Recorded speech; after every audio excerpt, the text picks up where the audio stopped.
మోకాల నొప్పులకు ఎటువంటి సర్జరీ లేకుండా ఎపియాన్ పెయిన్ క్లినిక్ అందిస్తున్న అత్యాధునిక చికిత్స.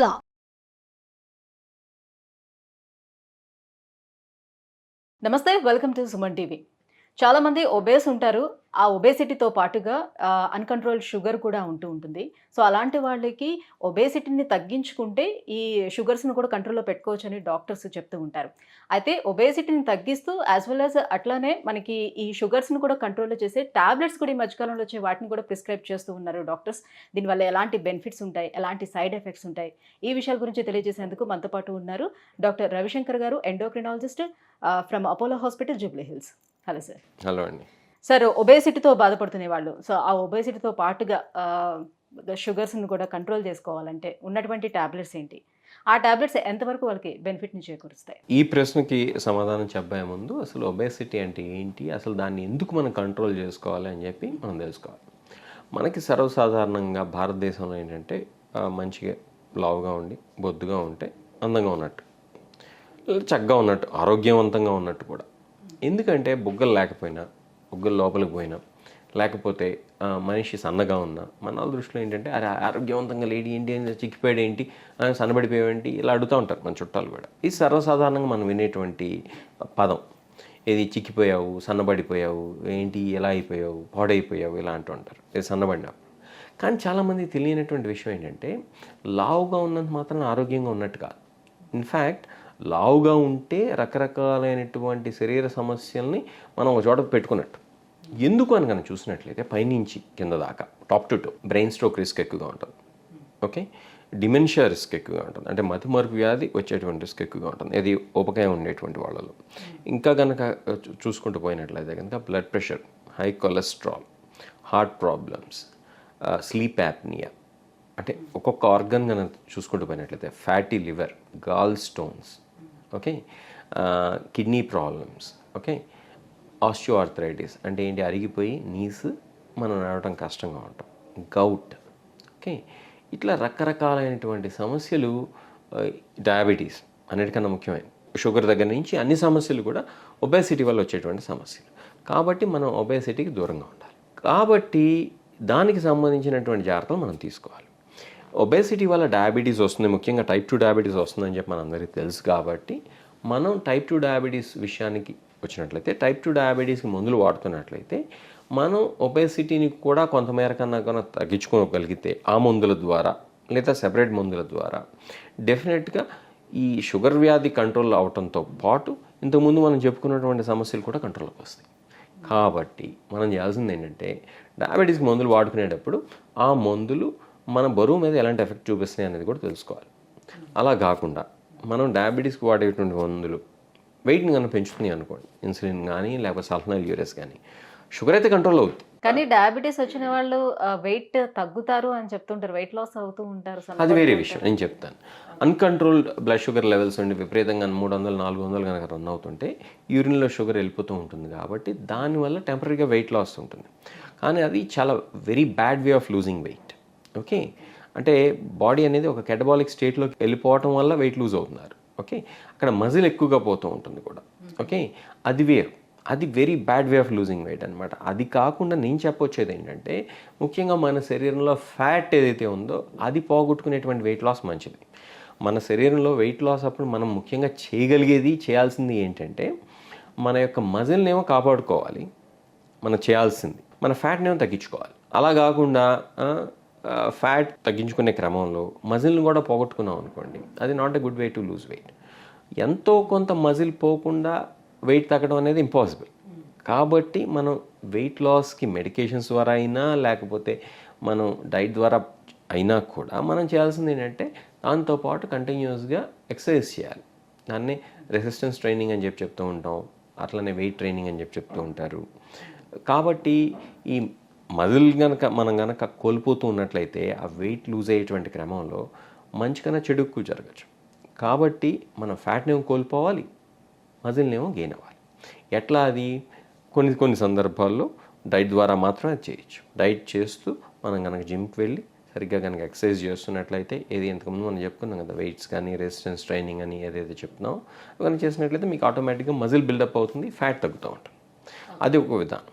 కానీ అందరిలో అది సాధ్యపడదు. ఎందుకంటే డైట్ చేయటం ద్వారా కొంతమేరకు వెయిట్ లూజ్ అవ్వచ్చు, కానీ మన బాడీ ఎలా మేడప్ అయ్యిందంటే మనకు తెలియకుండానే మన శరీరంలో రకరకాలైనటువంటి చేంజెస్ అవుతూ ఉంటాయి, మన బ్రెయిన్లో కూడా. ఏది వెయిట్ లూజ్ అయ్యేటువంటి క్రమంలో డైట్ ద్వారా కనుక మనకు ఆ వెయిట్ కనుక లూజ్ అవుతుంటే ఏమని చెప్తా ఉంటుంది మన బ్రెయిన్, వెళ్ళు పో ఎల్లు తిను తిను తిను మరీ వెయిట్ లూజ్ అవుతున్నావు అని మనకు తెలియకుండా అని చెప్తూ ఉంటుంది. ఎమైన్స్ ద్వారా అనమాట, రకరకాలైనటువంటి కెమికల్స్ మన బ్రెయిన్లో సెక్రెట్ అవుతూ ఉంటాయి. కాబట్టి పాపం వీళ్ళు ఏం చేస్తారు, వెళ్ళిపోయి ఏదో ఒకటి తినేస్తూ ఉంటారు. ఓకే, సో చాలామంది అది చెప్తూ ఉంటారు, మీకు మేము వెయిట్ లూజ్ అయ్యామండి కాకపోతే మళ్ళీ పొటాన్ అయిపోయాం సార్, ఇదే మాట. దీనికి కొన్ని మెడికేషన్స్ యాడప్ అయితే కనుక ఇంకొంచెం వెయిట్ లాస్ ఎక్కువ అవ్వచ్చు. ఉదాహరణకి మార్కెట్లో సెమాగ్లూటైడ్ అని ఉంది ఇప్పుడు, అట్లానే SGLT2 ఇన్హిబిటర్స్ అని చెప్పి ఉన్నాయి. ఈ మెడికేషన్స్ వల్ల ఏంటంటే మీరు కొంత వెయిట్ని లూజ్ అవటం అనేది సాధ్యపడుతుంది. ఏది డయాబెటీస్కి మందుల కింద వాడుతూనే వీటిని మీరు వెయిట్ లూజ్ అవ్వచ్చు. ఈ SGLT2 ఇన్హిబిటర్స్ ద్వారా అయితే కనుక మీ గ్లిఫ్లోజిన్స్ అని చెప్పి చెప్తూ ఉంటారు. ఓకే, ఏమని చెప్తూ ఉంటారు, డాపాగ్లిఫ్లోజిన్, ఎంపాగ్లిఫ్లోజిన్, కెనాగ్లిఫ్లోజిన్, ఇలా ఈ పేర్లతో పిలుస్తూ ఉంటారు.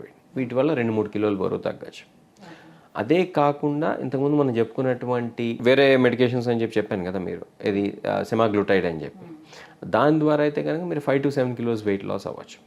ఇంకా తొందరలో అది ఇంజెక్షన్ రూపంలో మార్కెట్లో వచ్చేటువంటి అవకాశం ఉంది. అంటే 5 to 7 kgs పర్ మంత్లో టోటల్గా కలిపి 5 to 7 kgs మార్కెట్లోకి అది తొందరలో ఇంజెక్షన్ రూపంలో రావచ్చు. వచ్చినప్పుడు కనుక మనం ఆ ఇంజెక్షన్ రూపంలో కనుక వాడుకున్నట్లయితే మీరు up to 15 kilos weight loss కూడా సాధ్యపడుతుంది. టెర్జపెటైడ్ అని చెప్పి ఇంకో మెడికేషన్ కూడా రావచ్చు ఇంకా నెక్స్ట్ 1 yearలో. అది కనుక వచ్చినట్లయితే కూడా మనం అప్ టు 15 కిలోస్ దాకా కూడా మనం వెయిట్ లాస్ అవ్వచ్చు. ఇవన్నీ డయాబెటీస్కి వాడేటువంటి మెడికేషన్స్. అంటే డయాబెటీస్కి వాడుతూ బ్లడ్ షుగర్ లెవెల్స్ కంట్రోల్ చేసుకుంటూ వెయిట్ని కూడా కంట్రోల్ చేసేటువంటి మెడికేషన్స్. చాలామంది ఈ రోజుల్లో ఏం చేస్తున్నారు, బ్యారియాట్రిక్ సర్జరీకి వెళ్తున్నారు వెయిట్ కనుక ఎక్కువగా ఉన్నట్లయితే.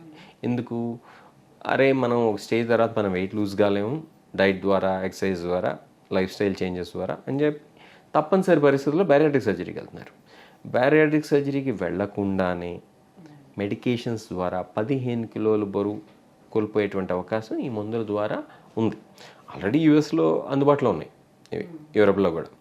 ఈ మెడికేషన్స్ మన ఇండియాలో కూడా తొందరలో అందుబాటులోకి రాబోతున్నాయి. వారానికి ఒకసారి ఇంజెక్షన్ ద్వారా కొన్ని నెలల్లో up to 15 kilos weight loss ఉండేటువంటి అవకాశం ఉంటుంది. ఈ మెడికేషన్స్ మార్కెట్లో మనకి అందుబాటులోకి వచ్చాయి. ఇది ఇలా మెయింటైన్ అవుతుందా సార్, లేకపోతే మళ్ళీ పుటాన్ మంచి ప్రశ్న అడిగారు. ఈ మెడికేషన్స్ ఆపేస్తే మళ్ళీ పుటాన్ అయిపోతారు. అయ్యో, చాలా వరకు వెయిట్ అయితే పుటాన్ అవుతారు. కానీ కొంతమందిలో మాత్రం మెడికేషన్స్ ఆపిన తర్వాత కూడా ఎక్సర్సైజ్ చేస్తూ డైట్ కంట్రోల్ పాటిస్తూ స్ట్రిక్ట్గా ఉన్నట్లయితే కొంత మేరకు మాత్రమే ఆ లూజ్ అయినటువంటి వెయిట్ పుటాన్ అవుతారు. మొత్తం వెయిట్ పుటాన్ కాకపోవచ్చు. ఉదాహరణ 15 కిలోలు కోల్పోయారు అనుకుందాం, ఒక ఎగ్జాంపుల్ ఇస్తున్నాను. ఆ మెడికేషన్స్ ఆపిన తర్వాత 15 కిలోలు అందరూ పుటాన్ అయిపోవాలని ఏం లేదు.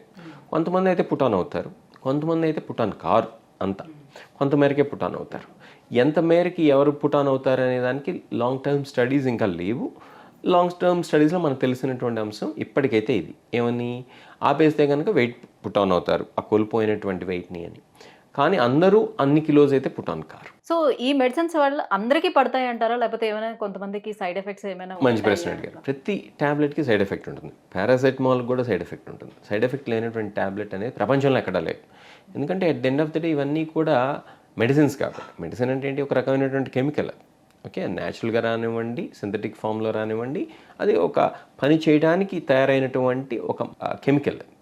ఆ కెమికల్ వాడుతున్నప్పుడు డెఫినెట్గా కొన్ని సైడ్ ఎఫెక్ట్స్ ఉంటాయి. సైడ్ ఎఫెక్ట్ లేదని ఎవరైనా చెప్తే అబద్ధం. మీరు ఈ సెమాగ్లూటైడ్ లాంటి వాటిని కనుక తీసుకున్నట్లయితే, ఆ సెమాగ్లూటైడే కదా, దానికి బ్రదర్ కూడా ఒకటి ఉంది, డోలాగ్లూటైడ్ అని, లిరాగ్లూటైడ్ అని చెప్పి ఇవన్నీ ఉన్నాయి మార్కెట్లో.